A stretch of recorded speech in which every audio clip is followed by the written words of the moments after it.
information I could use at this moment to write about MH17. So it was pretty different that time from what happened in the months afterwards when I actually went to the crash site and talked with the people over there. It was quite challenging, and I want to show you why.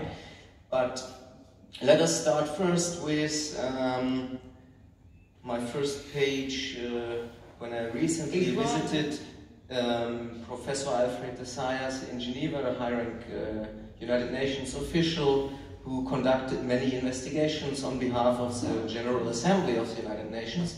And he judges on the GIT investigation as follows.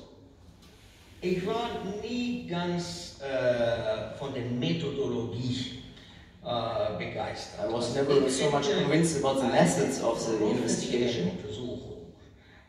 Muss wirklich alle Beweise auswerten, muss alles hören. You should have to investigate on all evidence existing and talk with all sides. Das ist bekannt. Well, it's well known that it's possible to manipulate data, photos and so on, or videos, so you have to be very critical. So what he is talking about, methodology, or easier words, methods of investigation, he actually criticizes in that interview that the GIT, but of course most of the media, having a conclusion at the beginning, having the narrative already, and then searching for the facts needed. And I'm very happy that Max van der Werf and Jana Jeroshova are here today, because they're the opposite of that. They are the ones who really search for evidence before making any conclusions. So thank you very much, Max and Jana, for doing your work and for showing it to us, and please take care. Yes, please.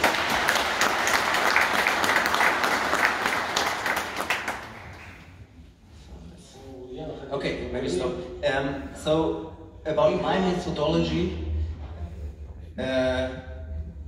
us as journalists, we don't know, because we don't have a special connection to God who tells us what was going on. We have to search the facts, and as journalists, we can go to the area and talk with the people who were present that day. And I've talked with an investigation of 3 months with around 100 people living in the area. It was really shaking for me to not find a single one, not a single one, who witnessed the launch of a book missile. Many even didn't understand the story what I was talking about. 12 of them saw or heard fighter jets in the air, and I want to show one example to you. I was standing in the yard and I heard the sound of jets. It was 2 jets, 2 military jets. They were flying above my head. One was flying straight and the other one turned around. Then I was running through the yard onto the street.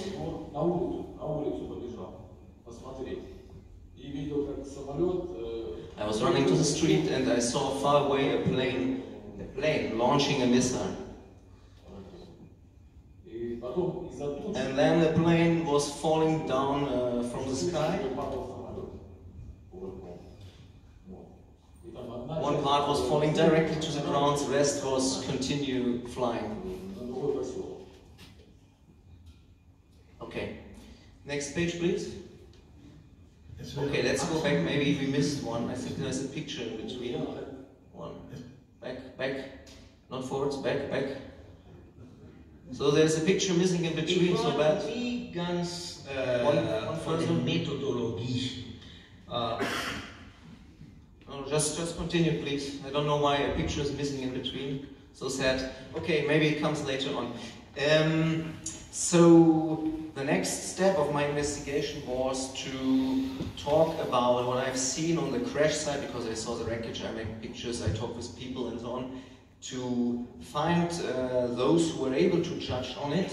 And those are not bloggers and journalists, those are militaries. And in Germany we can be very lucky to have former militaries, retired militaries from the West who know NATO systems, but we do have the ones from the East who know the Soviet systems. So quite a good chance to judge on those problems. Ah, that's exactly what I wanted to show, yeah. Maybe you can just open this, or we just leave it. Yeah, okay. I come back to the military just now, just because it's connected to each other. Here we see the crash site. It was another challenging point to me. Because in the media it was written like there's 50 square kilometers of wreckage, and it was untrue because it was actually two quite small crash sites, but two different ones. And most of the fuselage was on the small crash site you can see at the right hand side here, green, blue and purple. The smallest part, which is the cockpit, was on the left side, red and yellow. So there was a weapon precisely destroying the cockpit and precisely damaging it into hundreds of pieces, big ones, small ones, spreading all around. So that was really, really strange. And now jumping back to the militaries, those who used to be fighter jets or surface-to-air missile colonels, they said the Buk missile is not there to destroy the target mechanically. It is there to spread from far away, like 10 to 50 meters, lots of pieces in order to hit the tanks and to burn the plane in the sky, and it's falling down as one piece normally. So they knew it from test shooting in the Soviet Union that time, but also their investigations on the Georgian War when those systems were used and similar results. So that's quite unusual. 2 pages forwards, please. Now we will listen to one of the colonels. This is Colonel Bernd Biedermann, who worked for decades with surface-to-air missiles and later on was military attaché for East Germany at Brussels for NATO headquarters. So let's listen what he says. Absolut nicht möglich gewesen. So it's not possible to not recognize the launch of a Buk missile. There are always people to see or hear it. You can hear it clearly. Yeah. So what he says actually, when it is launched, you can, even if you're 10 kilometers away, still hear it, and of course also see the vapor trail in the sky, which according to those militaries lasts there up to 8 or even 10 minutes. So now many people imagine Ukraine as, I don't know, fields up to the horizon, nobody's living there, but especially this area is very, very densely settled. There's lots of coal mines, factories and so on. So within the area there must have been 40 to 50,000 witnesses. And really strange to not, that I wasn't able to find any recognizing what he is describing here. Next page, please. Okay, stop, please. The next one is another colonel who was a fighter jet pilot for 33 years, Dieter Klemann, for the East German Army. He was later on the main educator and trainer for fighter jet pilots. So I showed him the wreckage pieces and asked his conclusion idea, because he was taking part in analyzing wreckage after shooting down targets in the sky, dummies. So I wanted to know what he thinks about the pieces, and now we try to listen. So we see the cockpit picture here, and we see round holes. We see two layers, inside skin and outside skin. The inside one is quite massive, stronger than the outside one. And we see that the inside skin is bended towards the inside, while the outside one is bended towards the outside. So it can happen, it could happen like that, if bullets are hitting the target and exploding at the very moment, which means explosive bullets. So he also later on shows on the scars, which are everywhere around, inside the cockpit, but also outside, from microscopically small pieces hitting the cockpit, but not having enough power to go through, which can't be with those splinters of the book missile. So, next page please. Now, those is all kind of speculation as far as we didn't conduct any forensics. And we have so much technology today to do such forensics, to know if what those militaries say is true. And by the way, I met 20 altogether who confirmed this idea, so that should be news in itself already. But there are so-called electron microscopes, and I talked with Dr. Lotte Hertel. He was the chief of aircraft accident investigation for East Germany, and said the first one he would order was to use those microscopes to check which kind of objects passed the cockpit. What was going through? Which kind of metal remnants do we have? And the commission was very clever, the Dutch Safety Board, because they used those microscopes, and if you are kind of superficial, which many journalists are, you read and think, oh wow, they did it, but they used it only for alien fragments. So they found months later pieces, they claimed, oh, this is Bug, and then they investigated on those pieces and said, wait, we found glass on it, so and aluminum, so it must have passed the Boeing. End of story. But nobody knows if those pieces are genuine, right? Because the crash site wasn't secured for months. So I asked the JIT many times in advance about why not checking the wreckage itself. They never replied, so I was kind of angry, and I went to the Nieuwegein, to the presentation. I had a chance as a journalist to ask my question, so let's listen what they said, and it's English now. We can do it loud. Now it crashed.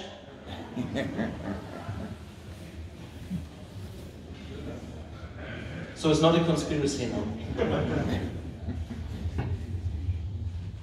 Alien fragments for metal. Yeah, make it loud now. 36 freelance journalists. I read in the report of last year that you used electron microscope to check alien fragments for metal remnants and glass remnants. How many impact holes in the wreckage itself did you check with such kind of electron microscope?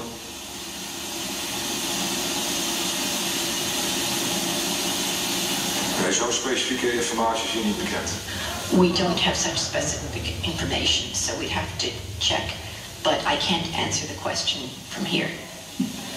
That takes us to the end of this press conference. Really ending. No more questions. Well, I went to him personally and asked, hey, is it your obligation to answer the question, right? And you know that. Yeah, of course, we will ask our experts, we sent you a letter. Well, guess no letter. What happened? The letter never came, so I called him again and again and again. And Wim de Bruin, the press speaker of GIT himself, told me on the phone, you can try as much as you want and as often as you want, we won't answer you this. But, okay, so I don't take these guys seriously anymore, because that's not the proper way to work with each other. Here we have the statement of General Hermann Haginger from the West German Army. Yeah, we will play it again just now. I just want to tell one thing about him. He was a fighter jet pilot for decades, and he wrote a study on MH17 and a survey, and he published it, and the result was that, according to him, a Ukrainian fighter jet shot it down. NDR channel, which is like semi-government channel in Germany, financed by the media tax, published it, and afterwards deleting it again because it didn't fit with it didn't match with the official narrative. So I went to him to ask him about my question with the GIT. investigation, bullets, blah blah. Let's listen. Das ganze Problem. The whole problem. Who shot down MH17? A plane or a book missile? Weil man zum Beispiel mit diesen Methoden die Unterschiede could be solved easily. Die einen Weichmantel, also Kupfer oder because if a board cannon of a fighter jet is used, there are special traps of brassite or copper in the wreckage. And it's very different from steel splinter of a book missile. So using those electron microscope, we could easily know, but if you don't use them, you won't. So, next page, please. Here we see them. I went to the TU in Berlin, the Technical University, and asked them, well, listen, let's cooperate, or let's ask them officially that you can maybe contribute with that investigation, or let's find pieces still remaining in East Ukraine to do it independently. And of course they said, no, we won't touch this subject at all. So, my last page, why is everybody so afraid about thinking independently? Here is a photo from Kiev I made on 17th of July in front of the Dutch embassy. And to the left-hand side we see what is uniting us, of course, sadness, emotions, and really passion for the relatives. On the other hand, already from the very first minute, using this event and using the people there for political statements. I don't know who planted it there, but of course we didn't know Putin was responsible in that day, and we don't even know today, nearly 6 years later. But I hope one day we will know, and those events we are doing here are very important to never forget about the fact that till today nobody knows, and I fear the trial won't help as well. Thank you very much.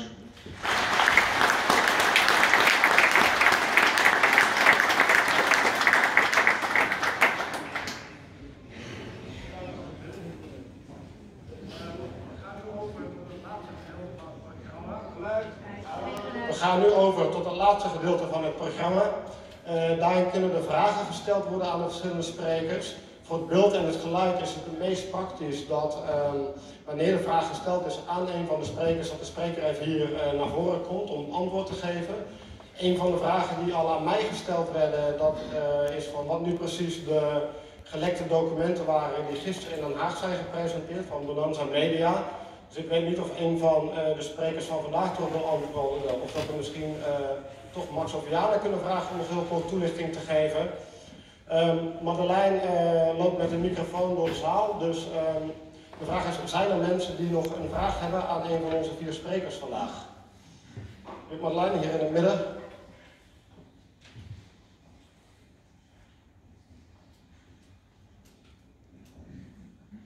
Goedemiddag, mijn naam is Hendrik Smit. Mijn vraag is, wat voor economische belangen speelden op de achtergrond binnen ook Oekraïne vanuit zeg maar het Westen? We weten, Joe Biden's zoon die had daar het een en ander gaande. Van de Amerikaanse congresleden, er waren meer die daar belangen hadden. Ons staatshoofd met Shell-aandelen. Ja, er was sprake over schaliegasboringen, juist in Oost-Oekraïne. Wat is er nog meer over bekend? Kees, is er een vraag die de belangen in Oekraïne? Is er iemand die hier een antwoord op heeft?